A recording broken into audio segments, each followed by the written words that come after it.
अगर आप मेरे इस चैनल पे नए हैं तो ये सब्सक्राइब बटन दबाना न भूलें और साथ ही साथ बेल आइकॉन बटन भी दबाएं ताकि आपको नए नए वीडियो के अपडेट मिलते रहें। के लिए लाया हूँ कंपनी अकाउंट्स में अंश पूंजी के बारे में। तो अंश पूंजी क्या होती है उसको हम लोग समझ लेते हैं, यानी शेयर कैपिटल। तो शेयर कैपिटल वह अमाउंट है, माने वह धनराशि है जिसके द्वारा कंपनी अपनी चल अथवा अचल संपत्तियां खरीदती हैं, चल अथवा अचल संपत्तियां, और इसके द्वारा ही कंपनी अपना व्यापार आरंभ करती है। बिना इसके कोई भी व्यापार आरंभ नहीं हो सकता। जैसे आप नॉर्मल बिजनेस में भी देखें तो आपको अपना बिजनेस स्टार्ट करने के लिए कुछ रकम चाहिए होता है जिसे हम लोग पूंजी कहते हैं, और वही चीज़ यहाँ पर कंपनी के बारे में अंश पूंजी बन जाती है। क्योंकि मैंने अपने लास्ट वीडियो में मैंने बताया था कि अंश पूंजी में कई लोगों का पैसा लगा होता है, यानी जिसको कि इस बड़ी पूंजी को हम लोग कई छोटे छोटे हिस्सों में बांट देते हैं, तो उसी को हम लोग अंश कहते हैं। अंश के बारे में भी हम और चर्चा करेंगे। तो हर कंपनी को, प्रत्येक कंपनी को अपना पार्षद सीमा नियम, यानी जब कंपनी का समामेलन होता है, अमालगमेशन, यानी कंपनी की जब शुरुआत होती है तो कंपनी अपना रजिस्ट्रेशन करवाती है, तो उसी समय उसको अपना पार्षद सीमा नियम और पार्षद अंतर नियम। पार्षद सीमा नियम में क्या होता है, जिसको इंग्लिश में मेमोरेंडम ऑफ एसोसिएशन बोलते हैं। तो उसमें कंपनी को अपनी अधिकृत पूंजी, यानी जो अधिकतम पूंजी भी इसे बोलते हैं, तो उसे मेंशन कराना होता है। और उसमें कंपनी ये भी बताती है, मेंशन करती है यानी उल्लेख करती है कि उसका प्रत्येक अंश कितने रुपए का होगा और उसकी कुल पूंजी जो है वो कितने अंशों में विभक्त होगी। उदाहरण के तौर पे मान लीजिए कंपनी की अधिकृत पूंजी 50 लाख रुपए है, तो उसे अपने पार्षद सीमा नियम में यानी रजिस्ट्रेशन के वक्त उसको मेंशन करना होगा कि मेरी अधिकतम पूंजी जो है 50 लाख रुपए होगी, और प्रत्येक शेयर का, यानी जो हिस्से उसके बनेंगे, मान लीजिए अगर 1000 रुपये का एक है तो कुल 5000 हिस्से बन जाएंगे, तो 50 लाख की अधिकृत पूंजी प्रत्येक 1000 रुपये वाले अंशों में विभक्त हो जाएगी, और एक अंश का दाम 1000 रुपये हो जाएगा और कुल 5000 अंश उसके बन जाएंगे। ठीक है, अब जानते हैं कि ये अधिकृत पूंजी किस प्रकार से होती है। जैसा कि आप लोग देख रहे हैं कि अधिकृत पूंजी बारे में मैंने बताया। अधिकृत पूंजी वह पूंजी होती है जिसे कंपनी अपने पार्षद सीमा नियम में उल्लेख करती है, कब? समामेलन के वक्त। ठीक है, तो और अब अधिकृत पूंजी जो होती है उसका जो हिस्सा कंपनी तत्काल यानी तुरंत जनता के लिए निर्गमित करती है, यानी इशू करती है कि जनता उसको खरीदे, तो उसे हम लोग निर्गमित पूंजी बोलते हैं। और निर्गमित पूंजी का वह हिस्सा जिसे कंपनी अभी वर्तमान समय में जारी न करके भविष्य में जारी करेगी, तो उसे हम लोग अनिर्गमित पूंजी और अथवा अनसब्सक्राइब्ड कैपिटल बोलते हैं। वहीं अगर देखें हम निर्गमित पूंजी के हम दो हिस्से कर सकते हैं, एक प्रार्थित पूंजी और एक अप्रार्थित पूंजी, यानी सब्सक्राइब कैपिटल और अनसब्सक्राइब कैपिटल। तो सब्सक्राइब कैपिटल क्या होता है? अब कंपनी ने तो जारी कर दिया जनता के लिए कि आइए इसको खरीदिए और हमारे कंपनी में आप पैसा लगाइए, तो ज़रूरी नहीं है कि उसके सारे शेयर जो हैं वो बिक जाएं। तो जनता कितने अंशों के लिए प्रार्थना कर रही है? प्रार्थना करने का मतलब कि एप्लीकेशन, माने आवेदन कर रही है कि मुझे आप इतना अंश दे दीजिए। तो उसके जितने अंश अप्लाइड हो जाएंगे, सब्सक्राइब्ड हो जाएंगे, उसे हम लोग सब्सक्राइब कैपिटल अर्थात प्रार्थित पूंजी कहेंगे। और जितना हिस्सा जनता भी नहीं खरीद रही है तो वो हमारा क्या होगा? अनसब्सक्राइब कैपिटल मान लिया जाएगा।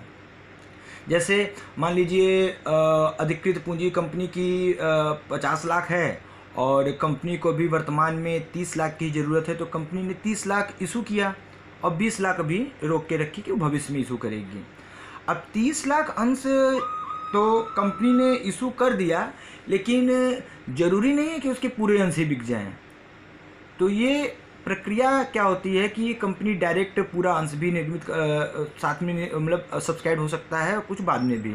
तो उसमें कंपनी ने क्या किया कि उसके तो कंपनी क्या क्या करती है कि वो तुरंत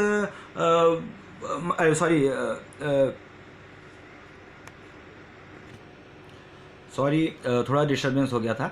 तो हम लोग बात कर रहे थे प्रार्थित पूंजी की। तो मान लीजिए 30 लाख, मैंने बताया था कि 50 लाख मान लीजिए कंपनी की अधिकृत पूंजी है, उसमें से उसने 30 लाख रुपए का ही अंश जो है वो जारी किया था जनता को खरीदने के लिए। लेकिन जनता अभी उसमें से 20 लाख के ही अंश खरीदे और 10 लाख उसके अंश उसके बिके, अभी वर्तमान समय में नहीं बिके।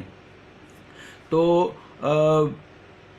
उसको जितना बिक जाएगा, यानी देखिए बिकना कि पूरा बिक रहा है कि नहीं बिक रहा है वो जरूरी नहीं है, मैंने कितने का प्रार्थना कितना अप्लाइड हुआ, और उसके बाद जितना अप्लाइड होगा उसे हम लोग प्रार्थित पूंजी कहेंगे, और जो अप्लाइड नहीं होगा उसे हम लोग अप्रार्थित पूंजी कहेंगे, अनसब्सक्राइब्ड कैपिटल।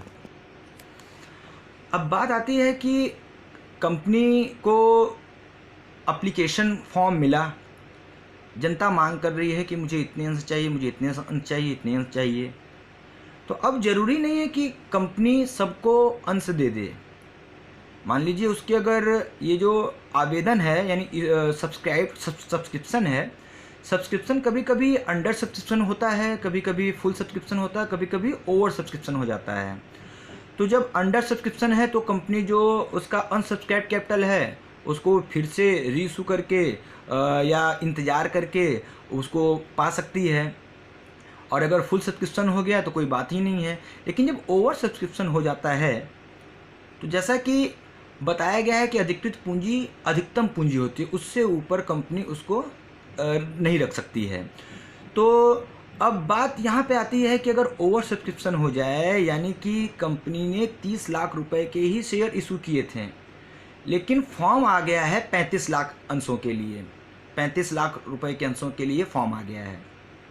तो अब ये कंपनी के ऊपर ये पूरी तरीके से कंपनी स्वतंत्र है कि वो किसको अंश दे और किसको अंश न दे। तो यहाँ देना को हम लोग यहाँ पे अलॉटमेंट बोलेंगे, हिंदी में आवंटन बोलेंगे। तो कंपनी जितने अंशधारियों को, यानी प्रार्थित पूंजी का वह हिस्सा जिसको कि कंपनी आवंटित करती है, यानी उसका स्वामित्व अंशधारी को सौंपती है, तो उसे हम लोग अलॉटेड शेयर कहेंगे। और जिन अंशों को लौटा देगी या उसको भविष्य के लिए उस रकम को रोक के रखती है तो उसे हम लोग अनअलॉटेड शेयर कहेंगे या अनअलॉटेड अंश पूंजी कहेंगे। वहीं अब बात आती है कि अब प्रक्रिया के अनुसार देखा जाए तो जनता ने या किसी व्यक्ति ने कंपनी में सब्सक्रिप्शन किया, अप्लाई किया, एप्लीकेशन दिया कि मुझे इतने अंश चाहिए और उसको उतने अंश मिल गए, माने अलॉट हो गए। तो अब क्या होगा कि कंपनी अपने अंशों का जो रकम है, यानी मान लीजिए 1000 रुपये का अंश है, तो कभी कभी वो पूरा एक साथ मांगती है, और कभी कभी क्या होता है कि वो एक साथ न मांगकर उसे कुछ किस्तों में मांगती है। तो वो किस्त कैसे हो सकते हैं कि मतलब अलॉटमेंट, पहले एप्लीकेशन, फिर अलॉटमेंट, उसके बाद फर्स्ट कॉल, और ज़रूरत पड़ने पर कभी कभी 4 किस्त में सेकेंड कॉल का भी प्रयोग किया जाता है। तो अब कंपनी इसमें से, यानी जो अलॉटेड की है उसमें से वो कितने अंशों को कॉल्ड करती है यानी मांगती है, उसको हम लोग याचित अंश पूंजी या अयाचित अंश पूंजी कहेंगे। यानी कि जैसे 1000 रुपये का अंश है और कंपनी 700 रुपये ही इस वर्ष मांगती है तो उसे हम लोग याचित पूंजी कहेंगे। और मान लीजिए 3 रुपये यानी 300 रुपये अभी एक अंश पे नहीं मांग रही है, प्रत्येक अंश पे 300 रुपये इस साल या अभी नहीं मांग रही है, तो उसे अयाचित हम लोग अंश पूंजी कहेंगे। अब देखिए प्रक्रिया को अगर आप समझिए तो पहले क्या हुआ कि कंपनी ने निर्गमित किया पूंजी को, उसके बाद जनता ने प्रार्थना किया लेने के लिए, फिर कंपनी की इच्छा हुई तो उसने उसको अलॉट किया। अब अलॉट करने के बाद कंपनी क्या करेगी, वो अपने अंशधारियों से फर्स्ट कॉल मांगेगी, यानी जो बाकी हुई रकमें हैं उसको वो याचना करेगी, यानी मांगेगी, कॉल करेगी। और कॉल करने के बाद अब बात यहाँ पर आती है कि क्या सारा पैसा उसे मिल जाएगा? मिल जाएगा तो बहुत अच्छी बात है, तो उसे हम लोग चुकता पूंजी कहेंगे, यानी पेड अप कैपिटल कहेंगे। लेकिन कभी कभी क्या होता है कि किसी की अगर आर्थिक स्थिति सही नहीं है तो कुछ पैसा उसको बाकी रह गया, जिसे हम लोग एरियर बोलते हैं, तो वो हमारा हो जाएगा अवशिष्ट याचना या फिर कॉल्स इन एरियर्स। ठीक है, तो इसको अगर आप लोग नोट करना चाहें, मैंने पूंजी के प्रकार में सारा चीज़ बता दिया है। इसके अलावा अगर आप इसको नोट करना चाहें तो ये नोट कर सकते हैं आप। स्क्रीन शॉट अगर लेना चाहें तो स्क्रीन शॉट भी ले सकते हैं, स्क्रीन शॉट आप ले सकते हैं। तो एक सेकेंड, मैं अपने इसको हटा दूं आइकॉन को।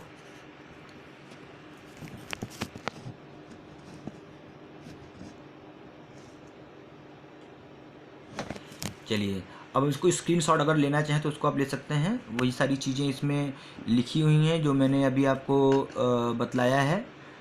और जी, ये आप इसको नोट कर सकते हैं। और इसके बाद देखिए, इसमें आपका है कि कुछ एक्स्ट्रा है, ये बहुत ही इम्पोर्टेंट है।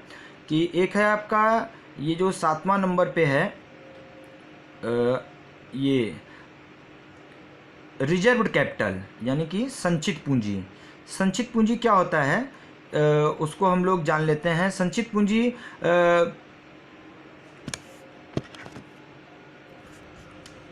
देखिए, संचित पूंजी के बारे में बताया जा रहा है कि कंपनी अधिनियम की धारा 99 के अनुसार एक सीमित दायित्व वाली कंपनी एक विशेष प्रस्ताव द्वारा निश्चित कर सकती है कि इसकी न मांगी हुई पूंजी यानी अनकॉल्ड अप कैपिटल का कुछ भाग तक वह अंशधारियों में नहीं मांगा जाए, तब तक कि कंपनी के विघटन का समय न आ जाए। मैंने बताया था ना कि जैसे 1000 रुपये का शेयर है तो वो 700 रुपये ही मांग रही है और 300 रुपये अभी नहीं मांग रही है।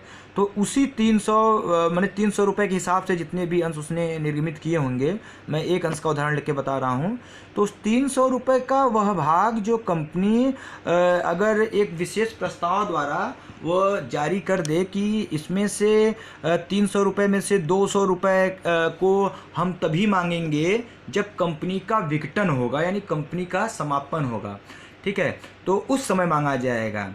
तो रिजर्व कैपिटल, इसका नाम ही इसे रिजर्व कर लेना कि 1000 रुपये का अगर अंश है तो मैंने 700 रुपये ही मांगा और 200 रुपये मैंने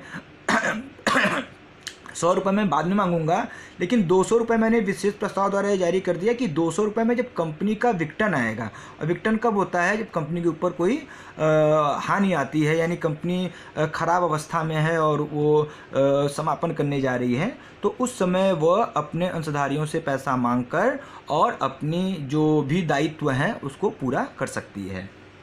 तो ये था आपका संचित पूंजी।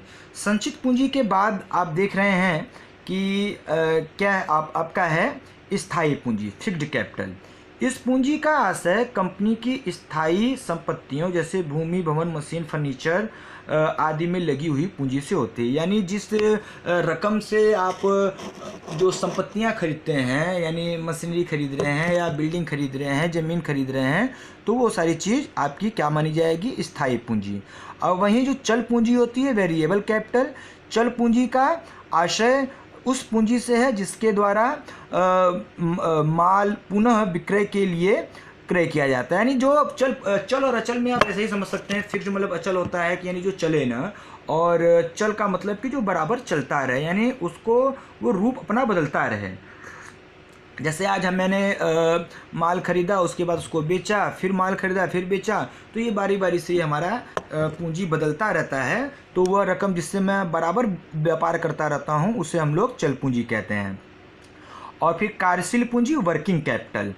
चल संपत्तियों का चल दायित्वों पर जो आधिक्य कार्यशील पूंजी कहलाता है।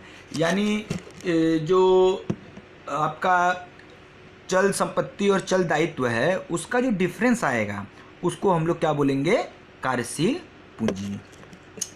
Thank you. और वीडियो अगर अच्छा लगा हो तो इसको शेयर और लाइक करना न भूलें और साथ ही साथ कमेंट भी करें। Thank you. दोस्तों, अगर वीडियो पसंद आया हो तो लाइक बटन ज़रूर दबाएं और साथ ही साथ शेयर भी करें।